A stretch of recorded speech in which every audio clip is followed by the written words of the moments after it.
കാട്ടുപന്നിക്കെണിയിൽ നിന്ന് ഷോക്കേറ്റ് മരിച്ച അനന്തു പിതാവ് സുരേഷിന്റെ ഏക ആൺതരിയാണ്.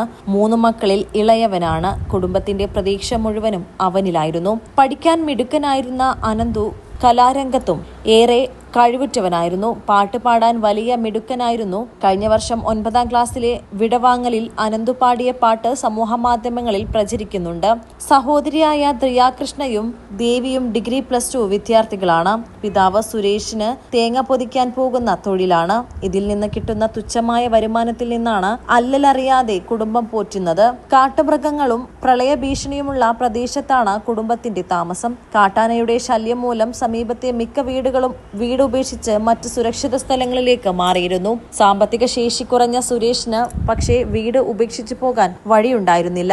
5 സെന്റ് ഭൂമി എവിടെയെങ്കിലും കിട്ടിയിരുന്നെങ്കിൽ ഇവിടെ നിന്ന് കുടുംബത്തെ രക്ഷപ്പെടുത്താമായിരുന്നുവെന്ന് നാട്ടുകാരോട് അദ്ദേഹം എപ്പോഴും പറയുമായിരുന്നു. വീട് വിൽക്കാനുള്ള ശ്രമം വർഷങ്ങൾക്ക് മുൻപ് തുടങ്ങിയതാണ്. പക്ഷേ കാട്ടുമൃഗങ്ങളുടെ ശല്യം മൂലം ആരും ഭൂമിയെടുക്കാൻ ഇതുവരെ തയ്യാറായിട്ടില്ല. ഭൂമി കച്ചവടക്കാരോടും നാട്ടുകാരോടും ഭൂമി വിൽപ്പനക്കാരുടെ കാര്യത്തിൽ കൂടുതൽ സമ്മർദ്ദം ചെലുത്തി വരുന്നതിനിടെയാണ് അനന്തു കുടുംബത്തിനെ തീരാ കണ്ണീരിലാഴ്ത്തി വിടവാങ്ങിയത്. News desk Malabar times.